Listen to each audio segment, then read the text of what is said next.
to do life with people, you should really care about how they're doing. It's not just checking the box. I asked them how they're doing. They said, okay, no. Really care enough to sit there and get an answer. To invest in somebody. To inquire about what's happening in people's lives. I walked into this school my 9th grade year. And people, the teachers, the administration didn't realize I had a lot going on. I know I was handsome. Trent showed the picture. That was my senior year. I'm convicted right now. I said, man, my forehead was already big, but my goodness, I just need to cut the rest of this off. He said I didn't have a beard. I only have a beard now because my hairline is running from my face. I'm no longer that young man. And looks anyways, right? But what I'm saying is I had a lot going on. And it meant the world to me when somebody say inquired. When somebody inquired, what's happening in your life? Because I walked into this school and my mother, just a couple months before my freshman year, next slide for me, was diagnosed with terminal kidney failure. Meaning that her situation was never going to get any better. She was dying. This woman raised me. She raised my brother. She walked to work. She went without. She sacrificed. She did all the things that a parent should do to take care of her kids. She laid it all on the line. I was still a knucklehead. But she was diagnosed with terminal kidney failure.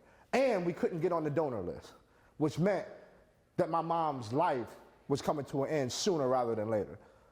And here I am walking into high school for the first time, carrying that weight as well as the weight of other things. And it meant the world to me when people inquired. Because at 14, I'm not just going to come in and say, oh, this is what my life looks like. My mom lost 60 pounds last year. My mom can't keep anything down and she's hooked to dialysis at home and she's going in and out of consciousness and my brother and I have to change her bed because she's wet in the bed and she's dying. Nobody, listen, I wasn't just going to tell anybody that, but those moments when somebody said, man, how are you doing? And they put their arm around me and they cared enough to know that I was just a 14-year-old kid dealing with the weight of his mom dying in front of him every single day. It meant the world to me. And so not only is that something we should do with our students, I challenge you to do that with each other.